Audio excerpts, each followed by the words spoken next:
Bell Witch's curse. The autumn of 2005 was a crisp, restless season in our Tennessee town, tucked in the rolling foothills of the Appalachian Mountains, where the air carried the scent of fallen leaves and old secrets, and the local Walmart was the only late-night hub for kids like me. I was 13, a bookish girl with a love for Nancy Drew mysteries, a knack for solving puzzles, and a paper route that funded my comic collection. My bedroom a shrine of dog-eared paperbacks and flashlight batteries. My friend Ellie, a cheerleader with a contagious giggle and a talent for ghost stories, hosted a sleepover that October. Her tales of the Bell Witch, a notorious poltergeist from nearby Adams, our nightly thrill. That night, as we huddled in her basement, she shared the chilling history of the Bell family's torment, sparking our plan to visit the Bell Witch Cave, a decision that led us into an encounter with a voice that wasn't human, its whispers clinging to us like damp moss, reshaping our lives with a fear that lingered long after the leaves fell. Ellie's house was a cozy brick ranch on a quiet street, its basement a teenage paradise, plush beanbags, karaoke machine, and a mini fridge stocked with soda. The walls plastered with posters of Fall Out Boy and cheer trophies glinting in the dim light. There were 4 of us that night: me, Ellie, our cousin Sam, a lanky kid with a skateboarder's slouch and a love for Yu-Gi-Oh! Cards, and our friend Zoe, a science nerd with wire-rimmed glasses and a habit of debunking our ghost tales with logic. We'd spent the evening belting out karaoke, our voices cracking on high notes, and playing Truth or Dare, the basement's concrete floor cold under our sleeping bags, the air sweet with popcorn and Ellie's vanilla body spray. Ellie's parents were upstairs, their TV droning through the floorboards, giving us free rein to plot our adventure. Around 9 p.m., Ellie's mom popped in, her apron dusted with flour, warning us to keep the noise down, her smile oblivious to our plans. The Bell Witch story came up during a lull. Ellie sprawled on a beanbag, her cheer ponytail loose, her eyes glinting with mischief. "It's real, you guys," she said, lowering her voice, the basement's shadows deepening. Back in the 1800s, the Bell family lived nearby, and this spirit, Kate, they called her, tormented them. Threw things, slapped faces, sang hymns, even killed John Bell. She leaned in, her flashlight under her chin, recounting how Kate's voice argued religion, recited sermons from miles away, and haunted the family's farm. Her presence so fierce that General Andrew Jackson fled after one night. Sam scoffed, shuffling his cards, but Zoe's skepticism wavered, her notebook open to a sketch of the cave. I felt a chill, my Nancy Drew instincts tingling, the witch's story too vivid, too close. We dared each other to visit the Bell Witch Cave, a local landmark near the Red River, its entrance a jagged scar in the hillside, rumored to house Kate's spirit. Zoe argued it was just folklore, but Ellie's dare, her grin daring, won us over. By 11 p.m., we were sneaking out, our sneakers crunching on gravel, the night air sharp with pine and river dampness, our flashlights cutting through the fog. The cave was a mile away, its path winding through dense woods, the trees gnarled, their branches clawing at the sky, the silence broken by owls and the river's murmur. My heart raced, my comic heroes useless against the realness of the dark. Ellie's story echoing in my mind. Inside the cave, the air was cold and damp, the walls slick with moss, the flashlight beams dancing on stalactites, their shapes like frozen screams. We whispered, our voices echoing, the cave's depth swallowing sound, its silence heavy, expectant.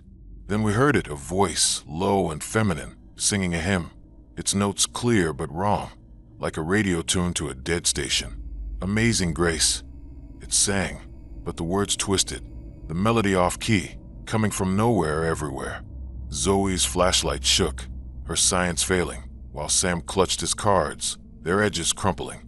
Ellie froze, her cheerleader bravado gone, her eyes wide as the voice laughed, sharp and human, saying, "You shouldn't be here, children." The cave seemed to tighten, the air colder, the hymn louder, joined by whispers, our names, spoken softly, mockingly, from the walls. My Nancy Drew courage faltered, my flashlight beam catching nothing but rock, the voice circling us, its tone shifting from playful to angry. We ran, our footsteps splashing in puddles, the cave's mouth a distant glow, the whispers chasing us. Ellie's name hissed loudest, like Kate knew her. Outside, the fog was thicker, the woods alive with rustles, our flashlights dimming as if drained. We reached Ellie's house, locking the basement door, our breaths ragged, the hum of faint echo in our ears. Ellie admitted she'd felt watched at Walmart, where she'd bought a book on the Bell Witch, its pages dog-eared, her curiosity a beacon. Zoe found scratches on her arm, thin and red, unexplained. Her notebook left in the cave, its loss a wound. Sam stopped skating, his cards untouched, while I avoided mysteries, my comics packed away. Kate's voice a shadow in my dreams. Ellie's giggles faded, her cheer routines mechanical. The cave's whispers a secret we couldn't share. Years later, I learned the cave was closed to tourists, its incidents too frequent, Kate's legend enduring, her hymn a warning that some secrets sing back, their echoes louder than any story. The Brown Mountain Lights. The summer of 2006 was a sweltering, restless season in our North Carolina town, nestled in the Blue Ridge Mountains, where the Appalachian peaks loomed like ancient sentinels, their ridges cloaked in mist, and the local gas station was a neon-lit refuge for late-night snacks and whispered rumors. I was 14, a budding guitarist with a love for Nirvana riffs, calloused fingers from endless chord practice, and a summer job mowing lawns across town. My earnings saved for a cherry-red electric guitar I'd named Kurt, its glossy finish a dream in the music shop window.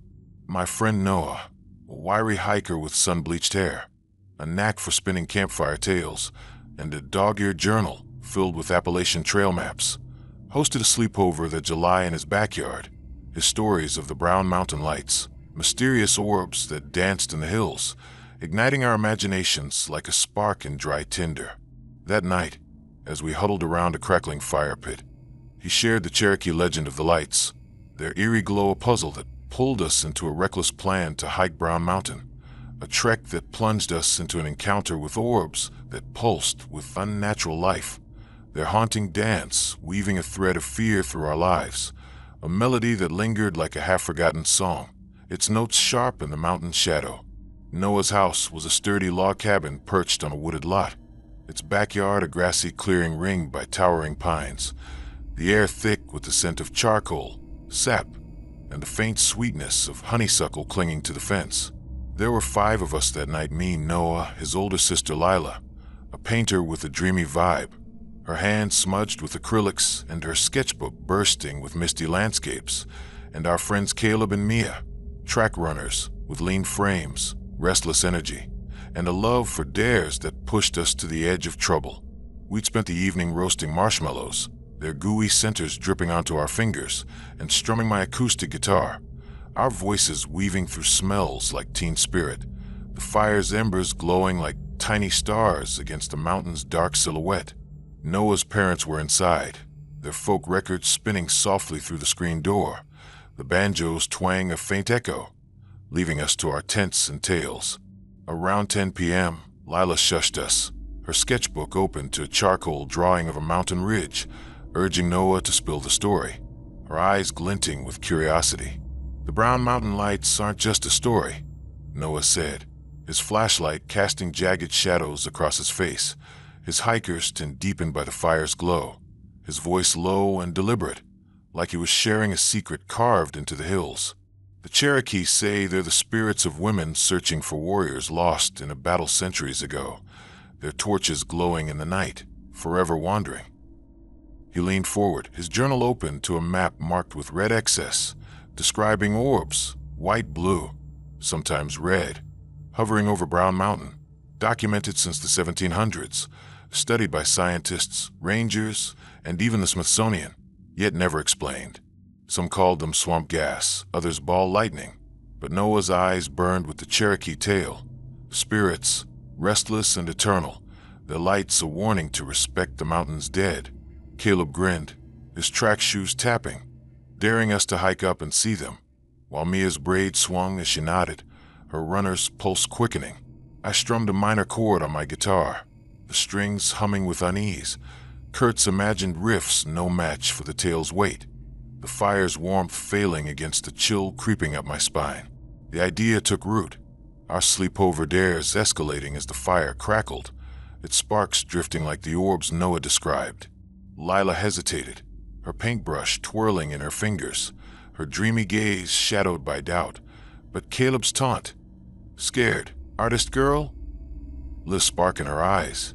Noah mapped the trail, his journal pages rustling, recounting how his uncle, a park ranger, had seen the lights once, his radio fritzing, his compass spinning, his voice hushed when he spoke of it. Mia suggested we record it, her phone's camera a frail shield, while I gripped my guitar case, wishing Kurt's electric hum could drown out my fear. By midnight, we were packing backpacks with water, granola bars, and extra batteries, our flashlights bobbing as we slipped through the backyard gate. The night air heavy with humidity, pine, and the distant hum of crickets. The mountain silhouette a jagged promise under a cloud-streaked sky. The trail to Brown Mountain was a steep, rocky climb, its path twisting through dense oak and rhododendron thickets, the forest floor soft with needles, the air cool but thick, like a breath held too long. Our sneakers crunched, our whispers swallowed by the woods. The trees gnarled, their branches clawing at the stars, the silence broken by a fox's cry or the snap of a twig. Each sound a jolt to our nerves. Noah led, his map creased, his flashlight steady, recounting trail stories, hikers lost in fog, compasses failing, voices calling from nowhere. Lila sketched as we walked, her pencil scratching, capturing the trail's eerie curves, while Caleb and Mia scouted ahead, their laughter forced, their footsteps quickening. My fingers itched for Kurt, my nirvana chords a distant comfort, the mountain's weight pressing on my chest, its ancientness a presence older than our dares. At the overlook, a rocky outcrop above the valley, we killed our flashlights, the darkness total, the air still, the stars fading under rolling clouds, the valley below a sea of black, its depths hiding secrets we couldn't name. We waited, our breaths shallow, the mountain's silence deafening, its pulse a low thrum in our bones. Then they appeared, lights, faint at first, like fireflies, then brighter, pulsing orbs drifting over the ridge, their glow shifting from white to blue, then a flicker of red, their movement too deliberate, too alive to be gas or static. Lila's pencil froze, her sketchbook trembling, while Caleb whispered, "That's not science," his bravado cracking. Mia's phone died, its screen black, her runner's courage faltering as an orb hovered closer, its light cold, its hum vibrating in our chests, like a chord struck wrong.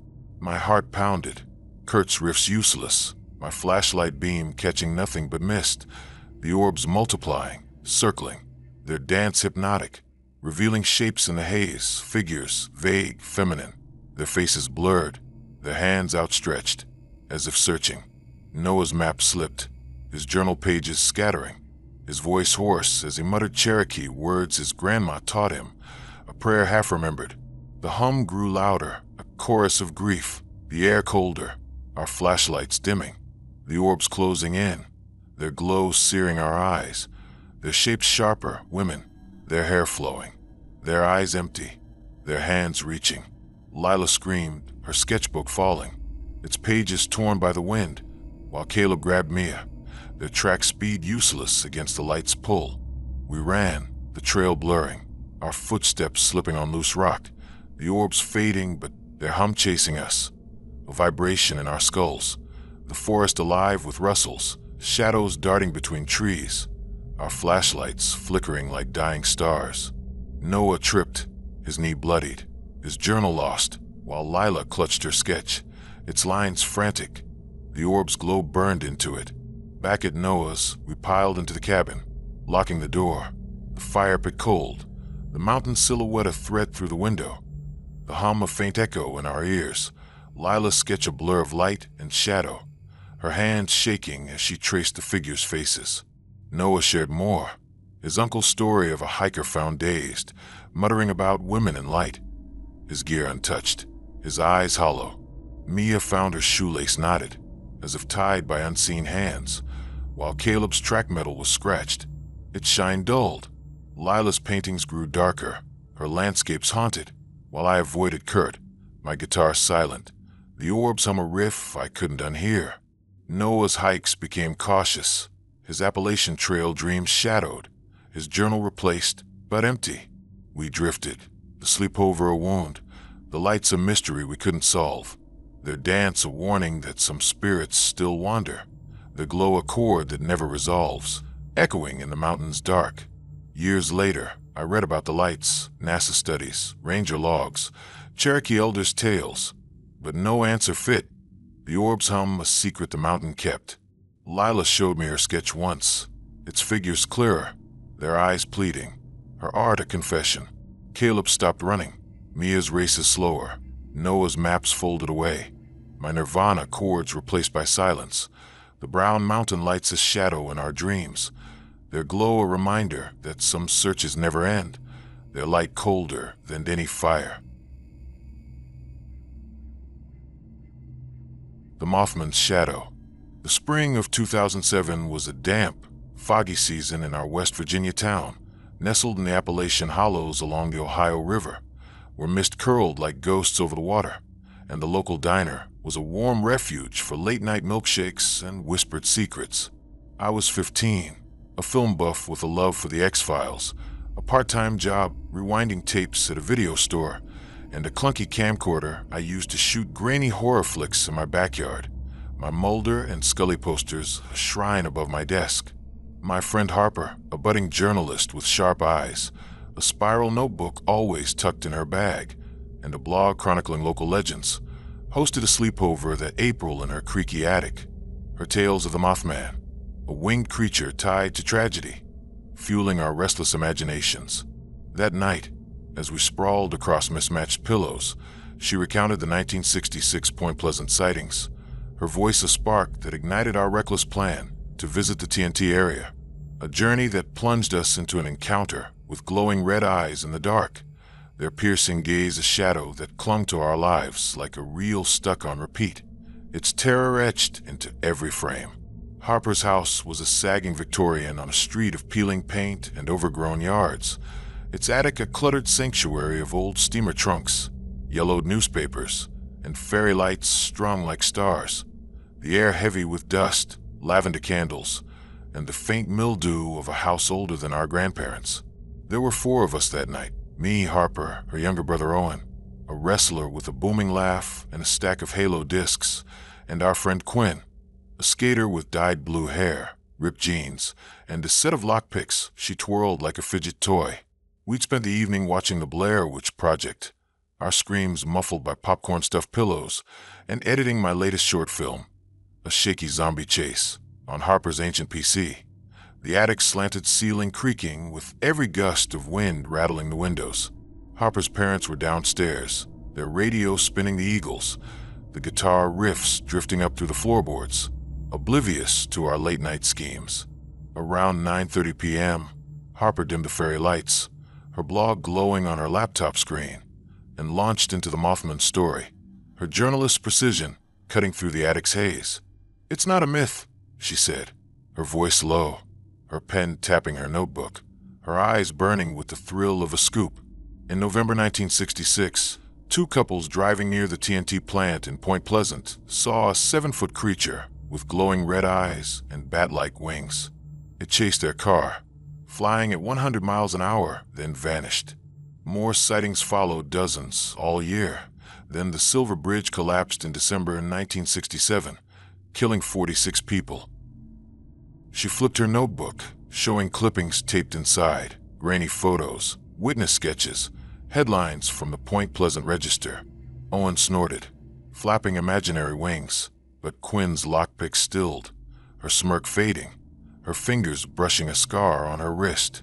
I gripped my camcorder, its weight a frail shield, Mulder and Scully's truth-seeking no match for those eyes, my lens too small for the realness of Harper's words, my pulse quickening as she described the creature's screech, its shadow over the river, its gaze that burned through dreams. The story hooked us, our sleepover dares spiraling as the candles flickered, their wax pooling like tears on the trunks. Quinn dared us to visit the TNT area, her skater's bravado masking a tremor in her voice, while Owen pounded his chest, his wrestler's ego eager for a fight. Harper hesitated, her pen pausing, her blog's cursor blinking, admitting she'd felt watched near the river once, her bike's tires slashed after a late-night ride. I felt a pull, my X-Files obsession craving proof, my camcorder's red light a beacon for truth or terror. By 11 p.m., we were piling into Owen's beat-up Jeep, its seats littered with gym socks, the engine coughing as we crossed the river, the fog thick, the TNT area's abandoned bunkers looming like tombs, the air heavy with dampness, rust, and the sour tang of decaying concrete, our flashlights weak against the night's weight.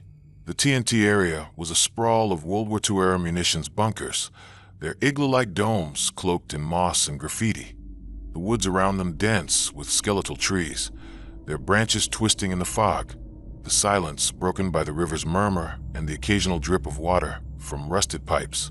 We parked near a bunker, its door ajar, the air inside stale, our sneakers scuffing on gravel, our whispers swallowed by the dark. Harper's notebook open, her pen scratching notes.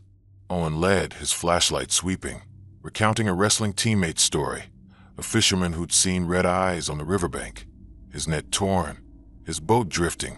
Quinn twirled her lockpicks, her skaters cool cracking, while I filmed, my camcorder's lens fogging, its battery draining faster than it should, my X-Files courage faltering as the fog thickened, the bunker shadows alive, their curves hiding eyes I couldn't see. Near a collapsed bunker, we saw them, red eyes, glowing high in a blackened oak, their stare unblinking, their shape wrong, too tall, too angular, wings folded like a cloak, the creature's silhouette a tear in the fog. My camcorder whirred, its footage grainy, the eyes brighter, moving closer, a screech like metal on glass, its wings rustling, heavy, deliberate. Harper gasped, her notebook slipping, her pen rolling into the mud, while Owen's laugh died, his wrestler's stance crumbling, his flashlight shaking. Quinn backed into a bunker, her lockpicks clattering, her board abandoned, the eyes tracking her, their glow heavy, knowing, a shadow that weighed our fears. The creature shifted, its form clearer, 7 feet, its chest a void, its eyes like mirrors reflecting our panic, its screech a sound no mic ever caught, my lens trembling. We screamed, the Jeep's headlights blinding, our sprint a blur, the eyes fading but their weight lingering, my camcorder's battery dead, its footage corrupted, only static and a flash of red. Back in the attic, we locked the door, Harper's blog unwritten, Quinn's hair dye-smudged, Owen's halo discs untouched, the fairy lights flickering as if stirred. Harper found scratches on her notebook, thin, deliberate, like claw marks, while Quinn's wrist scar-etched, redder, as if reopened. I saw eyes in every shadow, my films abandoned, my X-Files posters torn down, the Mothman's gaze a reel I couldn't edit out. Owen's wrestling grew sloppy, Quinn's skating stopped, her lockpicks lost, Harper's blog silent, the TNT area a story she couldn't publish, its eyes a warning that some truths watch back, their gaze heavier than any frame. Years later, I visited Point Pleasant, the Mothman Museum statues cold, its witnesses aged, their eyes haunted, their stories matched, mine matched mine, the creature's shadow tied to the river. Harper's clippings grew brittle, her journalism dreams dimmed, but the Mothman's eyes burned, a warning in our nightmares, the light a shadow that some stories follow you, their gaze a weight no lens can capture, its darkness deeper than any fog. The Phantom Hiker. The winter of 1986 was a frigid, snow-draped season in our North Carolina town, nestled high in the Appalachian peaks, where Grandfather Mountain's craggy vistas drew hardy hikers and the local legends whispered of ghostly wanderers. Its trails a magnet for thrill seekers, and the local coffee house our warm sanctuary for steaming cocoa and hushed tales. I was 14, a budding photographer with a passion for Ansel Adams' black and white prints, a part-time job shelving novels at a bookstore, and a second-hand Nikon I carried like a lifeline, its lens capturing the mountain's stark beauty In every click, my friend Riley, a wiry climber with a fearless streak, chalk-dusted hands, and a journal crammed with summit sketches of jagged peaks. He hosted a sleepover that January in his gear-strewn garage, his tales of the phantom hiker, a spectral figure haunting Grandfather Mountain's trails, igniting our restless imaginations with a chill deeper than the snow outside. That night, as we huddled around a humming space heater, he shared the legend of a ghostly wanderer, his spark kindling our reckless plan to climb the mountain, a trek that plunged us into an encounter with the figure whose shadow wasn't cast by the moon, its silent presence a frost that seeped into our lives, a warning etched in the mountain's ancient stone, its echo lingering like a shutter snap. Riley's house was a cozy chalet perched on a snowy slope, its garage a chaotic haven of climbing ropes, carabiners, and ice axes, the air sharp with the tang of WD-39, leather, and pine from a stack of firewood, a space heater glowing faintly against the concrete chill. There were 5 of us that night: me, Riley, his older sister Nora, a violinist with a soft voice and a love for Vivaldi's soaring strings, her bow case a quiet sentinel, and our friends Ezra and Lila, both ski racers with windburn cheeks and a knack for snowball ambushes that left us laughing. We'd spent the evening battling over Monopoly, our tokens duking it out over Park Place, and editing my photos on Riley's cluttered desk, the garage's walls pinned with topo maps, the snow piling high outside, muffling the world. Riley's parents were upstairs, their fireplace crackling through the walls, the scent of cedar faint, their voices a distant hum, oblivious to our schemes. Around 10 p.m., Nora shushed us, her violin case open, its rosin dust glittering, urging Riley to tell the tale, her fingers hesitating on her bow. "The phantom hiker's no campfire yarn," Riley said, his climbing chalk dusting his jeans, his flashlight beam dancing across a map, his voice steady, like he'd faced the mountain's ghosts himself. "He's an old man bearded, in tattered flannel and boots, wandering grandfather's trails at dusk, his eyes empty, his steps leaving no tracks. Hikers spot him, then he's gone poof, like he never was." He leaned in, recounting a climber story, a guide who'd seen the man near a cliff, his coat flapping, vanishing when fog rolled in, his gaze heavy with loss. Ezra chuckled, lobbing a snowball that fizzled against the heater, but Lila's ski goggles fogged, her grin faltering. My Nikon felt heavy, its lens too small for a ghost, Ansel's shadows too tame for this motion, my fingers cold, my pulse quickening as Riley's words painted a figure who belonged to the mountain's bones. The dare ignited, our sleepover plans spiraling as the snow fell, the heater's hum a frail pulse. Lila dared Ezra to lead, her racer's pride sparking, while Riley scoffed, his map crinkling, sharing how his dad, a ranger, found boots on the trail once, frozen upright, no owner, no tracks, his story hushed at the lodge. Nora scribbled notes for a melody, her violin silent, her Vivaldi chords too bright for the tale's weight.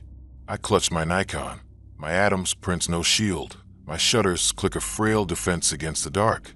By 3 a.m., we were bundling up parkas, scarves, boots, our breath fogging, our flashlights cutting through the snow, the trail to the mountain a mile away, its path steep, the peaks jagged against a gray dawn, the air biting with ice, cedar, and the faint mineral tang of frozen rock, the forest a silent expanse, its secrets buried under snow.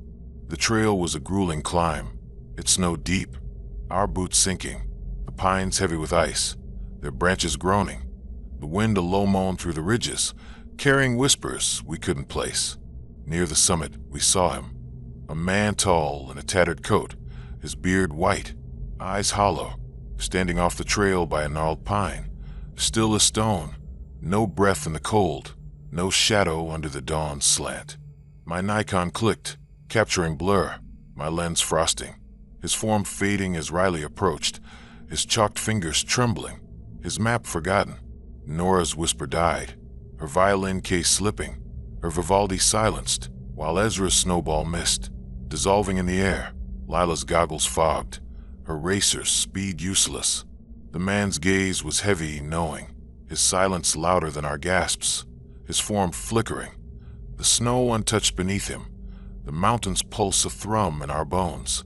We bolted, the snow dragging us, our flashlights dimming, the man's gaze await, his silhouette fading, the wind howling our fears, the trail a maze of ice and shadow, Ezra's map shredded, Nora's bow snapped.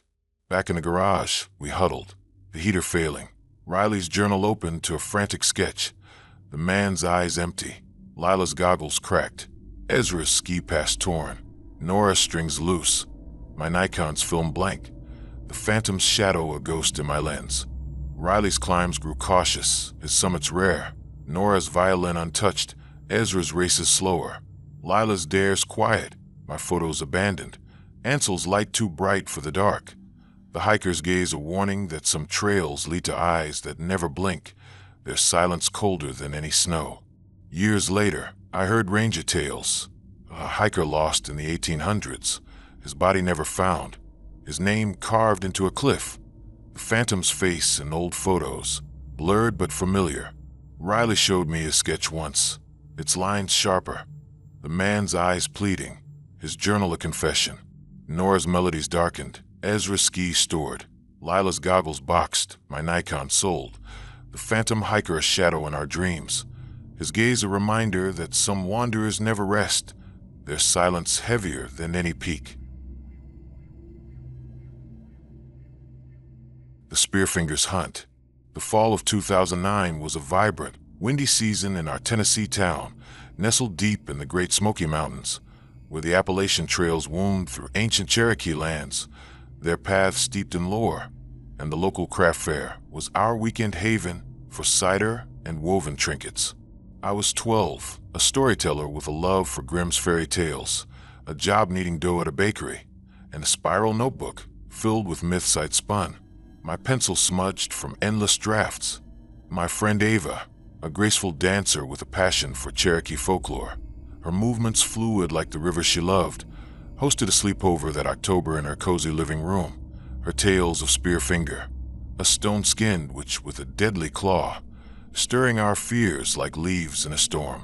That night, as we wove bracelets by firelight, she shared the Cherokee legend of a child-hunting monster, her voice a spark that ignited our reckless plan to camp near Whiteside Mountain, a journey that plunged us into an encounter with a figure whose voice mimicked our own, its claw a whisper that carved terror into our lives, a shadow that lingered like a tale half-told, its echo sharp in the Smokies' mist.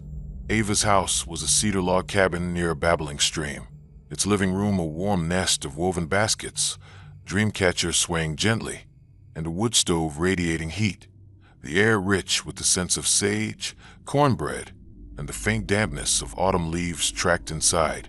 There were 4 of us that night, me, Ava, her younger brother Levi, a basketball player with a loud cheer and a knack for slam dunks, and our friend Sophie, a gardener with soil under her nails and a satchel of dried herbs she swore kept spirits at bay.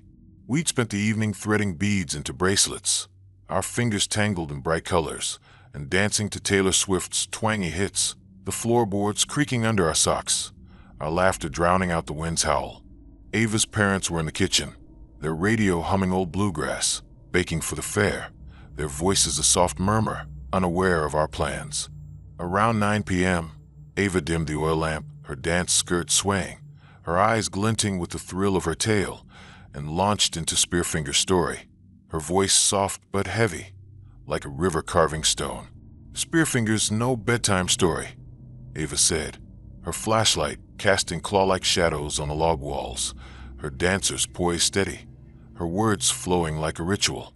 She's a Cherokee monster, her skin stone, her right index finger a spear that cuts hearts from kids. She shifts shapes, mimics voices, your mom, your brother, luring you into the woods, then strikes. She leaned in, recounting how Spearfinger haunted the Smokies, her claw hidden in a basket, her steps silent, her hunger endless, a legend whispered by Cherokee elders at powwows.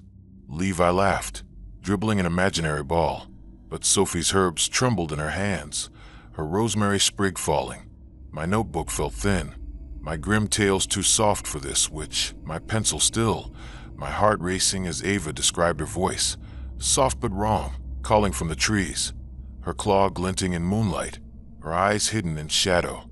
The tale gripped us, our sleepover dares escalating as the fire crackled, its embers glowing like eyes in the dark. Sophie dared Levi to camp, her gardener's calm cracking, while Ava hesitated, her dance skirt twirling, admitting she'd heard her name whispered near the stream once, her dream catcher swaying after. Levi pounded his chest, his basketball swagger eager, while I clutched my notebook, my stories no shield, my grim wolves too tame for Spearfinger's claw. By 11 p.m., we were packing a tent, sleeping bags, and snacks, our flashlights bobbing as we hiked to Whiteside Mountain, its trail a mile through dense forest, the air cold with mist, sharp with pine and wet earth, the trees a canopy of shadow, their branches swaying, the wind a low chant, the night alive with secrets we couldn't name. The campsite was a clearing near Whiteside's base, its peak looming, a jagged cliff against the stars, the mist thick, the air heavy, like a breath held too long, the forest rustling with unseen life, owls, deer, or something older, hungrier. We pitched our tent, its canvas flapping, our shadows dancing on the trees, our flashlights weak, Levi's flickering. At midnight, we heard it, a voice Sophie's, soft but sharp, calling from the woods. Come help me. Its tone wrong, too smooth, too close. My flashlight swept the trees, catching nothing. Ava's dance grace faltering, her skirt catching on thorns. Levi's cheer silent, Sophie's herbs scattered, her hand shaking, insisting she hadn't left the tent. A shadow moved, tall, its finger glinting, stone-like, its step silent, its form blending with bark, its eyes hidden, too dark, too hungry. We screamed, the tent collapsing, our flashlights slashing, the voice shifting, now Levi's, now Ava's, now mine mocking circling. Stay with me. Spearfinger's claw scraping bark, her laugh a hiss, like ice cracking, the air thick, our lungs burning. We fled, thorns tearing our clothes, the forest a maze, the voice fading but its weight a wound. Ava's scarf gone, Levi's ball slashed, Sophie's satchel empty, my notebook's pages ripped, a claw in every tear. Back at Ava's, we locked the door, the wood stove's heat frail, our flashlights dim, Sophie's bracelet shattered, Ava's skirt torn, Levi's sneakers muddy, my stories unwritten, Spearfinger's voice a shadow in our ears, her claw a whisper in our dreams. Ava shared more, elders' tales of hunters hearing voices, their traps broken, their fires doused, Spearfinger's claw marks on trees, her name a warning at powwows. Sophie found her rosemary crushed, Levi's ball deflated, Ava's dreamcatcher tangled, my notebook's ink smudged, as if clawed. Ava stopped dancing, her folklore hushed, Sophie's garden withered, Levi's games faded, my tales unspun, grim shadows too soft for the witch, Spearfinger's claw a warning that some voices cut deeper than any story, their echoes sharp in the Smoky Mountains mist. Years later, I visited a Cherokee museum. Elders spoke of Spearfinger, their carvings showing her claw, their eyes warning of trails to avoid, Ava's tail a match for theirs. Sophie's herb stayed indoors, Levi's hoops rusted, Ava's skirt still, my notebook blank. Spearfinger's voice a shadow in our nightmares, her claw a reminder that some hunts never end, their whispers louder than any tale. The Ghost Soldiers March. The spring of 2010 was a rainy, blooming season in our Maryland town, nestled where the Appalachian Trail crossed Civil War battlefields, their rolling fields scarred by history, where the scent of wet clover and old iron lingered, and the local park was our sunny haven for kite flying or swapping ghost stories under ancient oaks that whispered of forgotten wars. I was 14, a history nerd with a passion for Ken Burns documentaries, a job dusting relics at a county museum, and a scrapbook bulging with photocopied war letters, my pen smudged from tracing their faded ink, my bedroom a shrine to sepia-toned pasts. My friend Ethan, a lanky reenactor with a love for Civil War drills, his kepi always tilted just so, hosted a sleepover that May in his cluttered shed, his tales of ghost soldiers marching on South Mountain stirring our fears like pollen caught in a spring gust. That night, as we huddled under a flickering lantern, he shared stories of spectral troops, their drums a distant pulse, their cannons a thunder in the fog, sparking our reckless plan to hike the Appalachian Trail, a trek that plunged us into an encounter with figures in tattered gray, their silent march a weight that tramped through our lives, a rhythm we couldn't silence, its echo rolling like a battle that never ended, its shadow heavier than any history book. Ethan's shed was a time capsule of the 1860s. Its cedar walls hung with musket replicas, crumpled maps of Antietam and South Mountain, and tintypes of stern-faced soldiers, the air thick with the tang of gun oil, damp straw, and the faint smoke of a kerosene lantern, its wick sputtering like a heartbeat. There were 5 of us that night, me, Ethan, his younger sister Clara, a quilter with a quick laugh and a basket of patchwork squares, her needle glinting in the light, and our friends Jonah and Tess, both fencers with quick wrists and a love for sparring with words as sharp as their foils. We'd spent the evening folding paper cranes, our fingers stained with ink from a spilled pen, and practicing Ethan's saber drills, the shed ringing with the clank of wooden blades, the rain pattering outside, washing the fields clean of spring's mud. Ethan's parents were in the house, their radio spinning Bob Dylan's gravelly voice, the harmonica's wail drifting through the walls, oblivious to our plans to chase ghosts. Around 10 p.m., Clara shushed us, her quilt square half-stitched with blue thread, urging Ethan to tell the tale. Her needle paused, her eyes catching the lantern's glow like a spark. "The ghost soldiers aren't just reenact a gossip," Ethan said, his kepi casting a shadow across his freckled face, his flashlight tracing a map pinned to the wall, his voice steady, like he'd marched alongside those spectral ranks. On South Mountain, where the Union and Confederates clashed in 1862, hikers hear drums at dusk, low and steady, and see men in gray or blue, their bayonets glinting, vanishing into fog. Rangers find campfires burning with no one there, canteens left in the dirt, rusted but full. He leaned forward, his hands calloused from saber grips, recounting a reenactor's tale, a man who'd seen a column of troops at twilight, their faces gaunt, their coats torn, disappearing when he blinked, his own kepi missing after, found a mile away, muddy but dry inside. Jonah smirked, twirling his foil like a baton, but Tessa's fencing glove tightened, her grin fading, her eyes flicking to the shed's dark corners. My scrapbook felt heavy, its war letters too neat for these ghosts, Ken Burns' measured narration too tame for the drums Ethan described. Low and relentless, their cannons a boom that shook the mist, their eyes empty under battered kepis, my pulse quickening as his words painted a march that time couldn't bury. The story seized us, our sleepover dares spiraling as the rain drummed on the shed's tin roof, the lantern's flame dancing like a signal fire.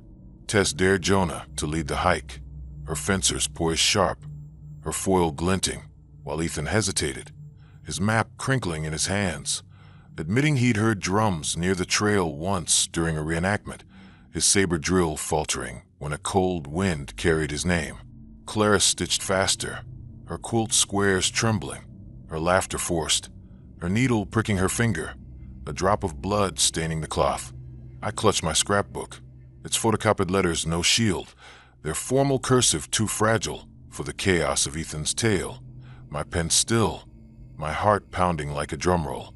By midnight, we were packing raincoats, boots, granola bars, and flashlights, our beams cutting through the downpour, the trail a mile away through sodden fields, its path muddy and treacherous, the air thick with wet earth, clover, and the faint, acrid tang of rust, as if the battlefield itself bled into the rain. The night alive with whispers of a war that refused to rest. The Appalachian Trail near South Mountain was a slick climb, its rocks glistening, the oaks dripping with rain, their branches clawing at the storm clouds, the wind a low moan carrying echoes, drums, faint but rhythmic, pulsing from nowhere everywhere.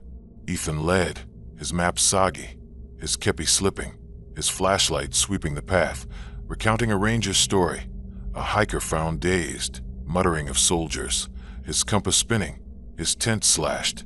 Jonah's foil tapped his leg, his smirk gone, while Tessa's fencing stance faltered, her gloves soaked, her eyes scanning the dark. Clara clutched her quilt square, its threads unraveling, her laughter silenced, while I gripped my scrapbook, its pages damp. My Burns documentary's no match for the trail's weight, the air heavy with history, its pulse a thrum in our bones. The rain stung our faces, the trail narrowing, the forest denser, its shadows alive with shapes we couldn't name, branches, or something older, marching in step. Near a ridge, where the Battle of South Mountain raged in 1862, we heard it, cannon fire, a dull boom rolling through the fog, shaking the ground, our flashlights flickering, Ethan's map tearing in the wind.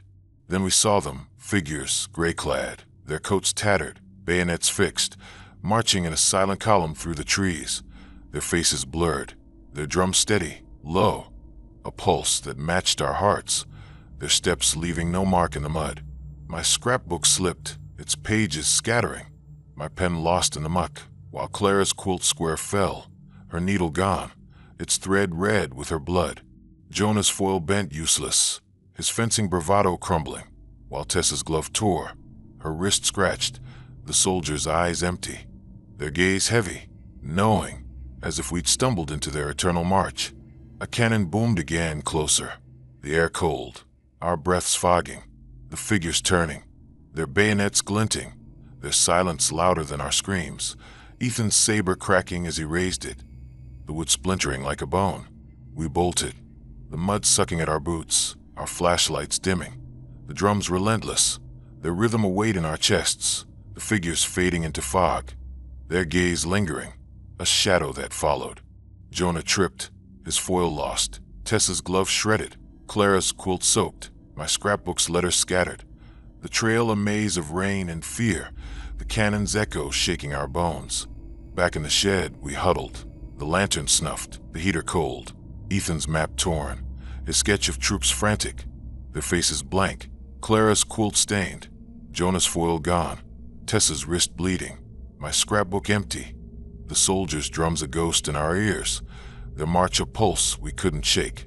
Ethan shared more, ranger logs of campfires lit by no one, kepis found in brambles, hikers lost, muttering of battles, their gear untouched, their eyes hollow.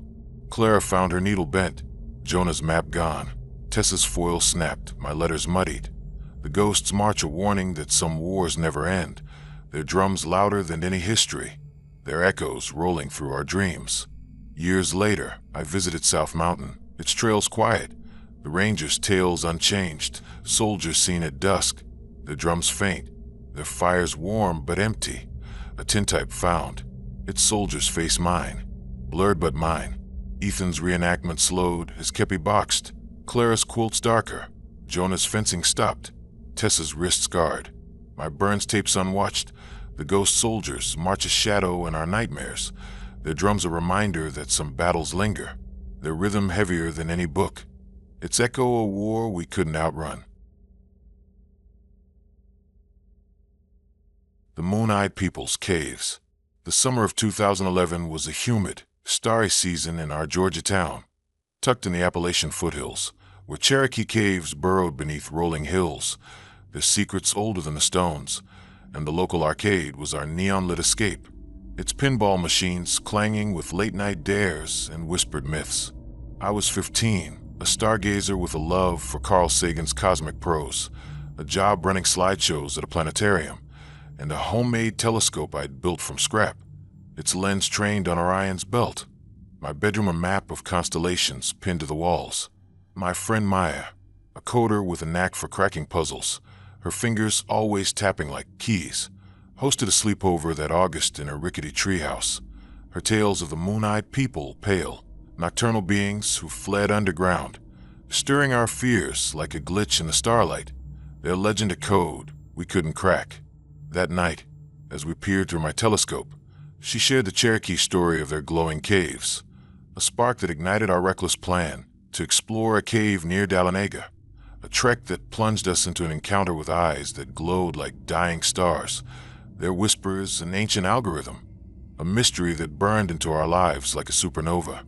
Its light cold and eternal, its shadow a weight we carried through the dark. Maya's house was a weathered clapboard farmhouse on a grassy ridge, its treehouse a creaky platform high in a massive oak, its plank walls strung with fairy lights, the air thick with bug spray, dew, and the greasy scent of pizza boxes stacked in a corner, their crusts hardening. There were 4 of us that night, me, Maya, her younger brother Tim, a robotics kid with a quick grin, and a drone he'd hacked to dodge trees, and our friend Riley, a poet with a leather journal, her verses sharp, recited under stars like prayers. We'd spent the evening coding a star tracking app on Maya's battered laptop, its screen glowing with pixelated constellations, and stargazing, my telescope sweeping the sky, our voices soft over the cicada's relentless drone, the air heavy with summer's end, the foothills silhouette a jagged promise. Maya's parents were inside, their TV blaring a game show, its canned laughter faint through the open window, our plans a secret kept by the oak's branches. Around 9 p.m., Maya dimmed the fairy lights, her laptop opened to a code snippet, her eyes glinting like binary stars, and launched into the moon-eyed people's tale, her voice sharp, like a program running without error, its logic chilling. The moon-eyed people weren't just Cherokee lore, Maya said, her flashlight casting eerie shadows, her coder's precision cutting through the humid haze, her words clicking like keys on a keyboard. They were pale, almost translucent, their eyes glowing blue, too weak for sunlight, living in caves. The Cherokee drove them underground. Their stone walls still stand near Dahlonega, but their caves hide deeper. Their whispers echo in the dark. She leaned forward, sharing an elder story. A prospector in the 1800s who'd wandered into a cave, his lantern snuffed, glowing eyes watching, their whispers soft, ancient, like static from a dead signal, their hands long, too long, reaching from shadows. Tim's drone hovered, its buzz faltering, while Riley's journal trembled, her pen stilled, her verses silent. My telescope felt useless, Sagan's cosmic musings too vast for these caves, my lens too small for eyes that glowed, my pulse racing as Maya described their whispers, a language lost, their hands cold to space, their caves a maze where stars didn't shine, their presence a code no algorithm could crack. The tale hooked us, our sleepover dares spiraling as the stars blazed, the fairy lights flickering like a failing circuit, Tim's drone buzzing nervously, Riley's journal quivering. Riley dared Tim to scout the cave with his drone, her poet's words sharp, while Maya hesitated, her laptop cursor blinking, admitting she'd seen lights flicker near a cave once, her drone's feed glitching, its signal lost in static. Tim grinned, his robotics kit open, his drone's propellers whirring, while I gripped my telescope, its lens no shield, Sagan's stars too distant for these depths, my heart pounding like a pulsar. By midnight, we were packing flashlights, ropes, granola bars, Tim's drone, our beams cutting through fog, the cave a mile through rocky trails, the air thick with damp earth, cedar, and the sour tang of baguano. The woods dense, their shadows alive with rustles, their secrets buried in stone, the foothill silence a weight we couldn't name. The cave near Dahlonega was a jagged scar on the hillside, its mouth choked with vines, the air cold, dank, smelling of wet rock and decay. Our flashlights weak, Maya's laptop screen dimming, Tim's drone fritzing, Riley's verses stilled, my telescope useless against the dark. Deep inside, the walls tightened, their surfaces slick with moss, stalactites dripping, their echoes sharp, like code errors pinging. We heard whispers, soft, ancient, words we couldn't know, a hum like a signal from nowhere. Then we saw them, eyes blue glowing, high in the dark, dozens, pulsing, their shapes pale, too thin, moving like shadows stretched wrong, their hands long, reaching. My flashlight shook, its beam catching glints, stone walls, carved, old, their pattern swirling. Maya's laptop died, its screen black. Tim's drone crashed, its propellers snapping. Riley's journal fell, its pages scattering. The eyes closer, their whispers louder, a language of clicks and sighs. A code, a song, a warning. Their hands cold, brushing our skin, Too cold, too real. We screamed, the cave tightening, our flashlights dimming, the eyes circling, their whispers filling our skulls, a chorus of loss, Maya's code broken, Tim's drone gone, Riley's words lost, my stars blacked out. The moon-eyed people's presence await, their light a pulse in our veins. We fled, the cave's mouth a distant glow, our footsteps slipping, vines snagging, the whispers chasing, their hands brushing our backs. Maya's laptop cracked, Tim's robotics kit empty, Riley's journal torn, my telescope's lens shattered. The eyes glow a shadow, their whispers a code in our dreams. Back in the treehouse, we locked the hatch, the fairy lights out, Maya's screen blank, Tim's grin gone, Riley's verses silent, my Sagan books boxed. The eyes light a ghost, their whispers a hum we couldn't unhear. Maya shared more, Cherokee elders' tales of miners lost, their lanterns cold, their eyes hollow, caves sealed after screams, stone walls crumbling, their carvings fading but alive, whispering still. Tim found his drone's chip fried, Riley's journal smudged with dirt, Maya's code unwritten, my telescope's mirror cracked. The moon-eyed people's eyes a warning that some caves hold secrets that see forever, their light colder than any star, their whispers a code no one could crack. Maya's coding slowed, her puzzles unsolved, Tim's robotics stalled, Riley's poetry darkened, my stargazing stopped, Sagan's cosmos too bright for their glow. The moon-eyed people's caves a shadow in our nightmares, their eyes a reminder that some lights don't guide, their whispers heavier than any star, their code a mystery that lingered like a signal from the void. The Bone Lady's Call.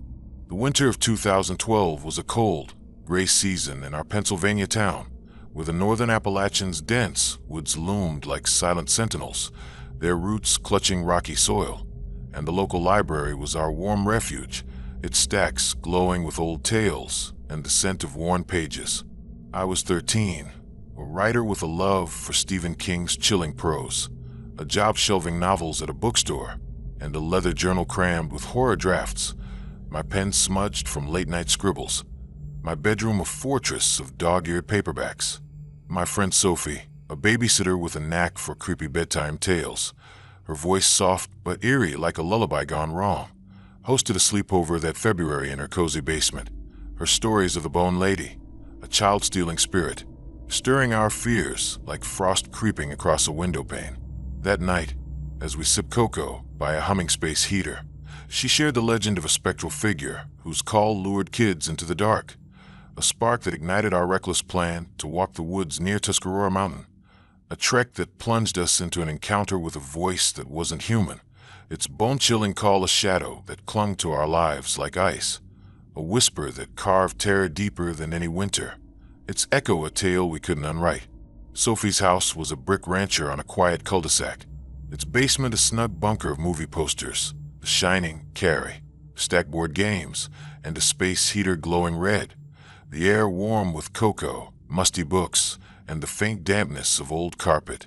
There were 4 of us that night, me, Sophie, her older brother Nate, a hockey player with a loud laugh and a stick scarred from slap shots, his jersey patched, and our friend Lila, a knitter with yarn-tangled fingers and a love for folk tales, her needles clicking like a metronome.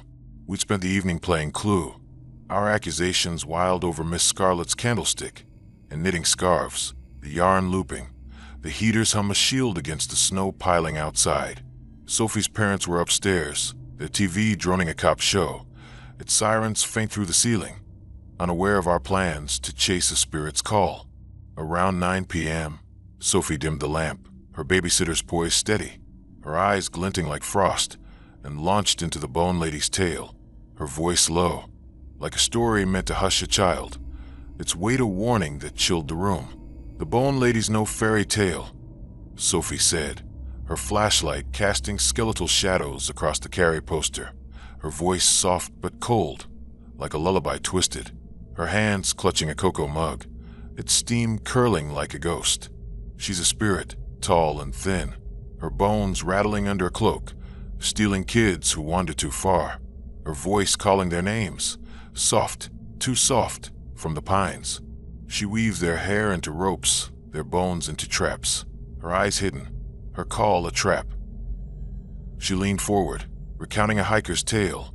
A mother who'd heard her son's voice in the woods near Tuscarora, followed it, found her scarf gone, her eyes empty, tracks in the snow too long, too thin, like bones pressed into frost. Nate laughed, his hockey stick tapping the floor, but Lila's knitting needles fell, her yarn fraying, her hands trembling. My journal felt heavy, King's horrors too crafted for the spirit, my pen still, my pulse racing as Sophie described her voice, a whisper weaving through pines, her bones rattling like wind chimes, her shadow a smear in the snow, her call a lure no child could resist. The tale gripped us, our sleepover dares spiraling as the heater whirred. The snow fell thick, the lamp flickered like a dying star. Lila dared Nate to walk the woods, her knitter's calm fraying, her yarn nodding, while Sophie hesitated, her mug trembling, admitting she'd heard her name called near the woods while babysitting. The kids she watched hushed after, their eyes wide. Nate pounded his chest, his hockey swagger loud, his stick raised like a club, while I clutched my journal. King's shadows too tame for this chill, my drafts no shield, my heart pounding like a typewriter's clack. By midnight, we were bundling up coats, scarves, boots, our flashlights cutting through the snow. The woods a mile off, the trail to Tuscarora icy, the air sharp with pine, frozen earth, and the faint tang of decay. The pines black, their branches heavy, the wind a moan carrying whispers we couldn't place, the night alive with secrets too old to name. The woods near Tuscarora Mountain were a labyrinth of pines, their needles carpeting the snow, the air cold, biting, the silence heavy, broken by snaps of twigs or the crunch of our boots, our flashlights weak, Sophie's beam flickering, Nate's stick dragging, Lila's yarn trailing. At midnight, we heard it, a voice, Lila's, soft but wrong, calling from the pines. Come find me. Its tone too sweet, too close, cutting through the wind. My flashlight swept the trees, catching nothing but shadows, Sophie's eyes wide, her scarf slipping, Nate's laugh gone, Lila's yarn snagging, her voice insisting she hadn't spoken. A shadow moved, tall, thin, cloaked, its bones rattling, a faint clatter like dice in a cup, its eyes hidden, its hand outstretched, fingers long, too long, glinting like bone in moonlight. The voice shifted, now Nate's, now Sophie's, now mine, circling, mocking. Stay with me.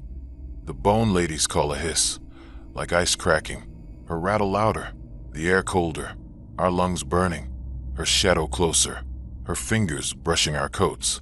We screamed, bolting through the snow, our flashlights dimming, the voice chasing, its rattle a chorus, Sophie's scarf gone, Nate's stick slashed, Lila's yarn severed, my journal's pages torn, the pines a maze, the call fading but its weight a wound, the snow swallowing our tracks. Back in the basement, we locked the door, the heater frail, Sophie's mug cracked, Nate's jersey torn, Lila's needles bent, my journal smudged with frost. The bone lady's call a shadow in our ears, her rattle a whisper in our dreams. Sophie shared more. Hikers' tales of kids lost, found dazed, their hair gone, their eyes empty, tracks in snow too long. The bone lady's name a warning whispered in town, her ropes found in pines, her traps hidden. Lila's yarn was knotted, Nate's stick splintered, Sophie's tales hushed, my drafts unwritten, King's horrors too soft for her call. The bone ladies whisper a warning that some voices lure deeper than any story, their rattle louder than any scream, its echo a chill we couldn't thaw. Years later, I visited Tuscarora, its trail sealed. Rangers spoke of missing hikers, their gear untouched, their eyes hollow, a scarf found woven with hair, its strands not human. Sophie's babysitting stopped, her tale silenced, Nate's hockey slowed, Lila's knitting dark, my journal blank. King's words too bright, the bone lady's call a shadow in our nightmares, her rattle a reminder that some spirits hunt, their whispers heavier than any book, their call a lure we couldn't outrun.